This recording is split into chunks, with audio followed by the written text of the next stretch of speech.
بسم اللہ الرحمن الرحیم۔ ملفوظات حضرت مسیح موعود 28 فروری 1904 بوقت ظہر۔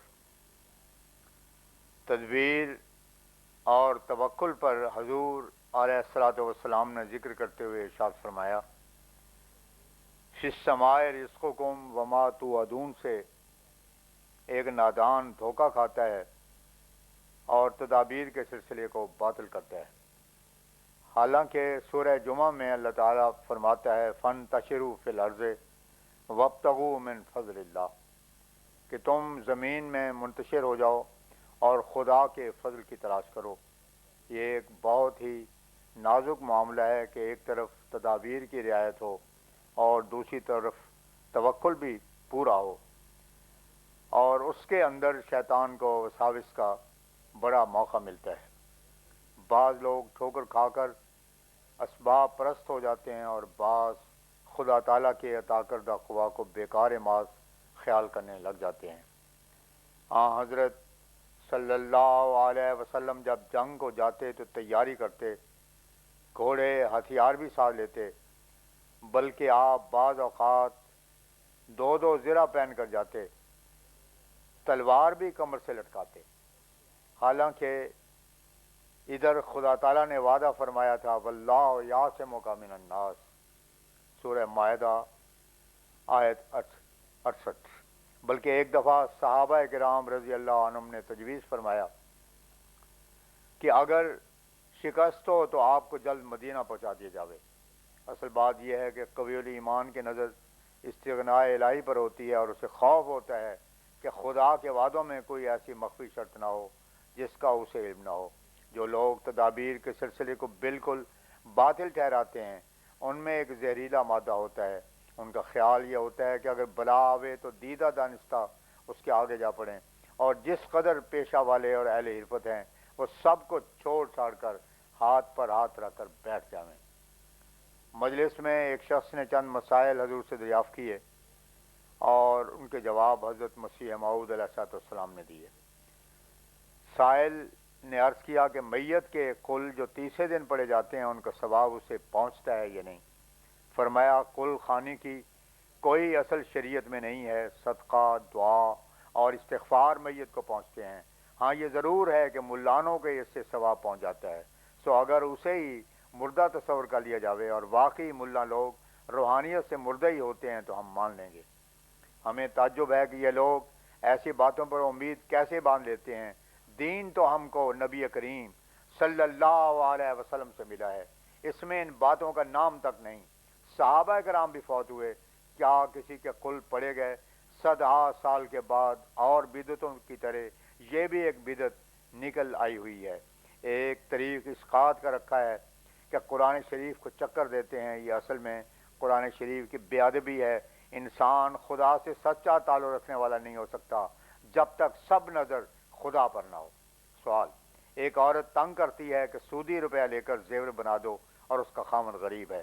جواب: وہ عورت بڑی نالائق ہے جو خامند کو زیور کے لیے تنگ کرتی ہے اور کہتی ہے کہ سود لے کر بنا دے۔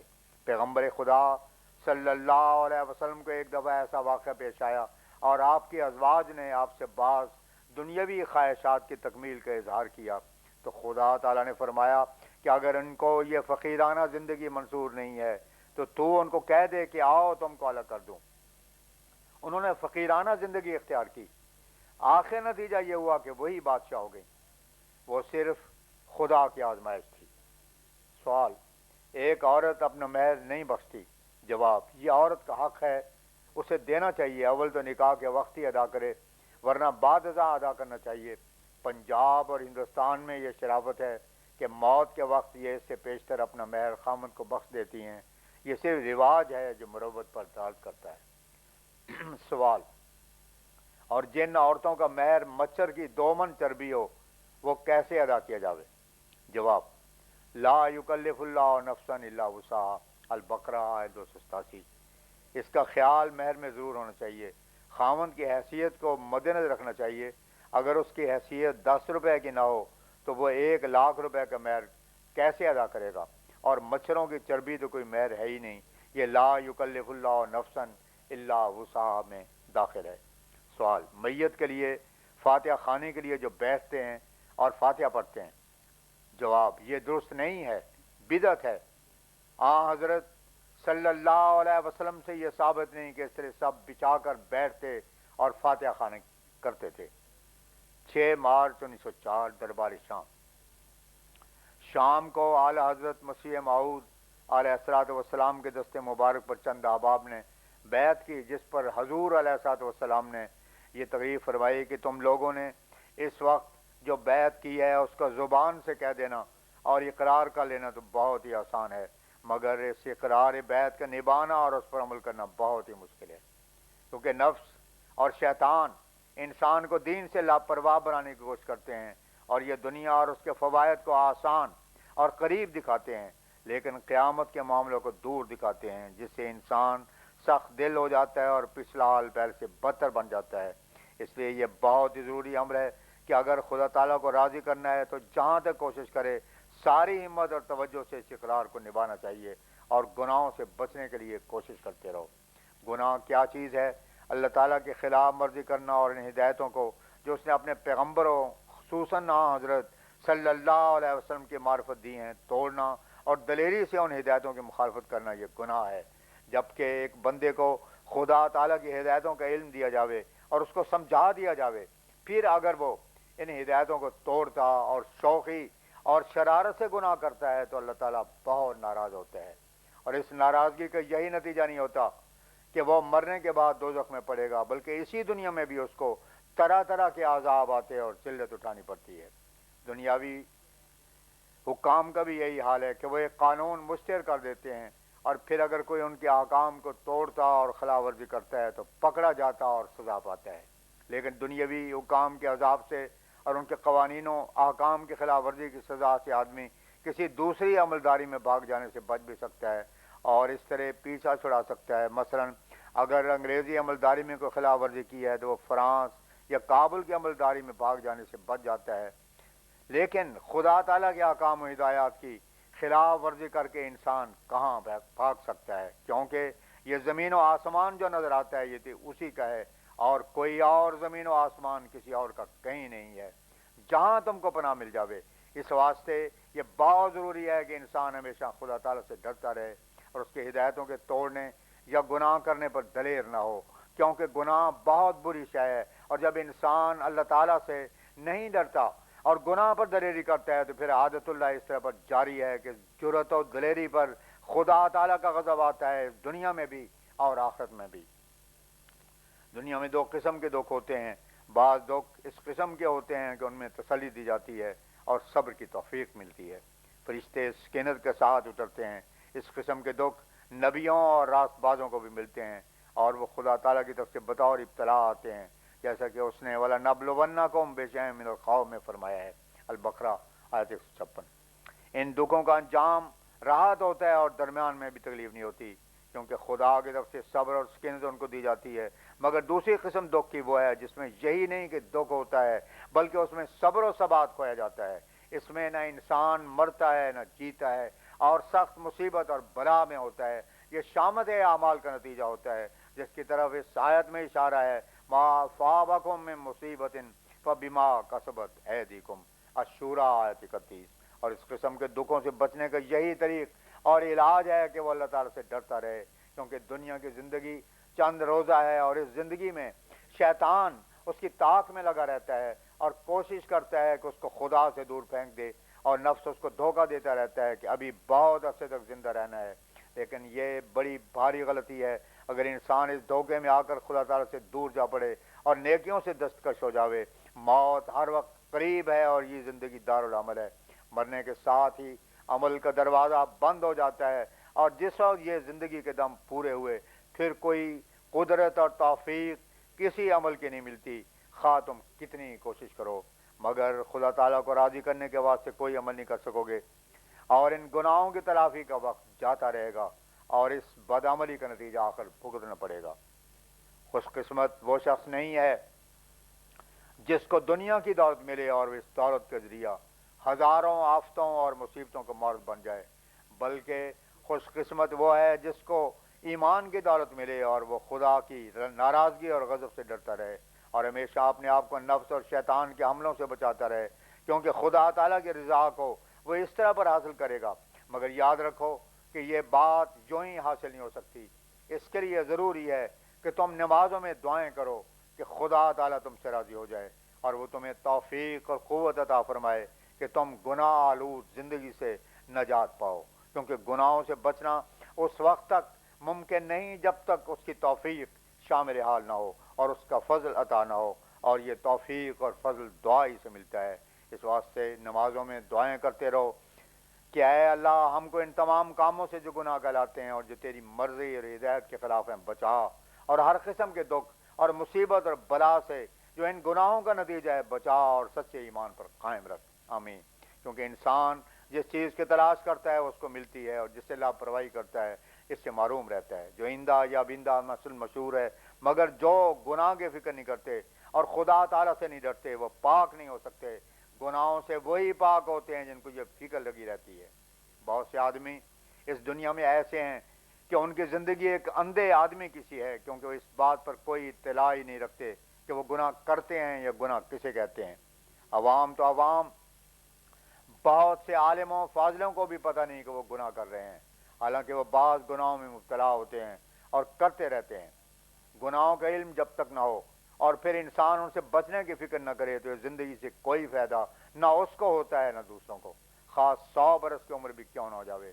لیکن جب انسان گناہ پر اطلاع پا لے اور ان سے بچے تو وہ زندگی مفید زندگی ہوتی ہے۔ مگر یہ ممکن نہیں ہے جب تک انسان مجاہدہ نہ کرے اور اپنے حالات اور اخلاق کو ٹٹولتا نہ رہے، کیونکہ بہت سے گناہ اخلاقی ہوتے ہیں جیسے غصہ، غضب، کینہ، جوش، ریا، تکبر، حسد وغیرہ۔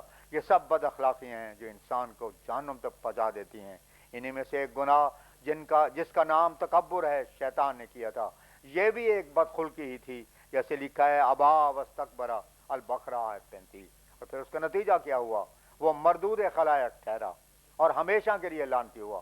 مگر یاد رکھو کہ یہ تکبر صرف شیطان ہی میں نہیں ہے، بلکہ بہت ہیں جو اپنے غریب بھائیوں پر تکبر کرتے ہیں اور اس طرح پر بہت سے نیکیوں سے محروم رہ جاتے ہیں۔ اور یہ تکبر کئی طرح سے ہوتا ہے، کبھی دولت کے سبب سے، کبھی علم کے سبب سے، کبھی حسن کے سبب سے، اور کبھی نسب کے سبب سے۔ غرض مختلف صورتوں سے تکبر کرتے ہیں اور اس کا نتیجہ وہی محرومی ہے۔ اور اسی طرح پر بہت سے برے خلق ہوتے ہیں جن کا انسان کو کوئی علم نہیں ہوتا، اس لیے کہ وہ کبھی ان پر غور نہیں کرتا اور نہ فکر کرتا ہے۔ انہی بد اخلاقیوں میں سے ایک غصہ بھی ہے۔ جب انسان اس بد اخلاقی میں مبتلا ہوتا ہے تو وہ دیکھے کہ اس کی نوبت کہاں تک پہنچ جاتی ہے۔ وہ ایک دیوانے کی طرح ہوتا ہے، اس وقت جو اس کے منہ میں آتا ہے کہہ گزرتا ہے اور گالی وغیرہ کی کوئی پرواہ نہیں کرتا۔ اب دیکھو کہ اسی ایک بد اخلاقی کے نتائج کیسے خطرناک ہو جاتے ہیں۔ پھر ایسا ہی ایک حسد ہے کہ انسان کسی کی حالت یا مال و دولت کو دیکھ کر کرتا اور جلتا ہے اور چاہتا ہے کہ اس کے پاس نہ رہے، اس سے بجوز اس کے کہ وہ اپنی اخلاقی قوتوں کا خون کرتا ہے کوئی فائدہ اٹھا نہیں سکتا۔ پھر ایک بد اخلاقی بخل ہے، باوجود کہ خدا تعالیٰ نے اس کو مغفرت دی ہے مگر یہ انسانوں پر رحم نہیں کرتا۔ ہمسایہ خواہ ننگا ہو، بھوکا ہو، مگر اس کو اس پر رحم نہیں آتا۔ مسلمانوں کے حقوق کی پرواہ نہیں کرتا، وہ بجوز اس کے کہ دنیا میں مال و دولت جمع کرتا رہے اور کوئی کام دوسروں کی ہمدردی اور آرام کے لیے نہیں رکھتا۔ حالانکہ اگر وہ چاہتا اور کوشش کرتا تو اپنے قوا اور دولت سے دوسروں کو فائدہ پہنچا سکتا تھا، مگر اس بات کی فکر نہیں کرتا۔ غرضے کے طرح طرح کے گناہ ہیں جن سے بچنا ضروری ہے، یہ تو موٹے موٹے گناہ ہیں جن کو گناہ ہی نہیں سمجھتا۔ پھر زنا، چوری، خون وغیرہ بھی بڑے بڑے گناہ ہیں اور ہر قسم کے گناہوں سے بچنا چاہیے۔ گناہوں سے بچنا یہ تو ادنا سی بات ہے، اس لیے انسان کو چاہیے کہ گناہوں سے بچ کر نیکی کرے اور اللہ تعالیٰ کا عبادت اور اطاعت کرے۔ جب وہ گناہوں سے بچے گا اور خدا کی عبادت کرے گا تو اس کا دل برکت سے بھر جائے گا، اور یہی انسان کی زندگی کا مقصد ہے۔ دیکھو اگر کسی کپڑے کو پخانا لگا ہوا ہو تو اس کو صرف دھو ڈالنا ہی کوئی خوبی نہیں ہے، بلکہ اسے چاہیے کہ پہلے اسے خوب صابن سے ہی دھو کر صاف کرے اور میل نکال کر اسے سفید کرے، پھر اس کو خوشبو لگا کر معطر کرے تاکہ جو کوئی اسے دیکھے خوش ہو۔ اسی طرح پر انسان کے دل کا حال ہے، وہ گناہوں کی گندگی سے ناپاک ہو رہا ہے اور گھناؤنا اور متعفن ہو جاتا ہے۔ بس پہلے تو چاہیے کہ گناہ کے چرک کو توبہ استغفار سے دھو ڈالے اور خدا تعالیٰ سے توفیق مانگے کہ گناہوں سے بچتا رہے، پھر اس کے بجائے ذکر الہی کرتا رہے اور اس کو بھر ڈالے، اس طرح پر سلوک کا کمال ہو جاتا ہے۔ اور بغیر اس کے وہی مثال ہے کہ کپڑے سے صرف گندگی کو دھو ڈالا ہے، لیکن جب تک یہ حالت نہ ہو کہ دل کو ہر قسم کے اخلاق ردیہ رذیلہ سے صاف کر کے خدا کی یاد کے عطر لگاوے اور اندر سے خوشبو آوے، اس وقت تک خدا تعالیٰ کا شکوہ نہیں کرنا چاہیے۔ لیکن جب اپنی حالت اس قسم کی بناتا ہے تو پھر شکوہ کا کوئی محل اور مقام ہی نہیں رہتا۔ آج کل وبا کے دن ہیں، اس لیے لاپرواہ نہیں ہونا چاہیے، سچی تبدیلی کرنی چاہیے۔ بہت سے آدمی اعتراض کر دیتے ہیں کہ فلاں شخص نے بیعت کی تھی، وہ مر گیا، مگر یہ اعتراض فضول ہے۔ کیا وہ نہیں جانتے کہ صحابہ بھی جنگوں میں شریک ہو کر شہید ہو جاتے تھے، حالانکہ وہی جنگ مخالفوں کے لیے بطور عذاب تھی؟ لیکن اس سے یہ نہیں سمجھ لینا چاہیے کہ بیعت کے بعد اعمال کی کوئی ضرورت نہیں ہے، بلکہ بیعت کے بعد حجت پوری ہو جاتی ہے۔ پھر اگر اپنی اصلاح اور تبدیلی نہیں کرتا تو سخت جواب دہ ہے، پر ضرورت اس بات کی ہے کہ سچے مسلمان بنو، تاکہ اللہ تعالیٰ کی نگاہ میں تمہاری کوئی قدر و قیمت ہو۔ جو چیز کارآمد ہوتی ہے اسی کی قدر کی جاتی ہے۔ دیکھو، اگر تمہارے پاس ایک دودھ دینے والی بکری ہو جس سے تمہارے بیوی بچے پرورش پاتے ہوں، تو تم بھی اس کو ذبح کرنے کے لیے تیار نہیں ہو جاتے۔ لیکن اگر وہ کچھ بھی دودھ نہ دے بلکہ نری چارہ دانہ کی چٹی ہو تو تم فوراً اس کو ذبح کر لو گے۔ اسی طرح پر جو آدمی اللہ تعالیٰ کا سچا فرما بردار، نیک کام کرنے والا اور دوسروں کو نفع پہنچانے والا نہ ہو، اس وقت تک خدا تعالیٰ اس کی پرواہ نہیں کرتا، بلکہ وہ اس بکری کی طرح ذبح کے لائق ہوتا ہے جو دودھ نہیں دیتی ہے۔ اس لیے ضرورت اس امر کی ہے کہ تم اپنے آپ کو مفید ثابت کرو اور اللہ تعالیٰ کی عبادت کرو اور اس کے بندوں کو نفع پہنچاؤ۔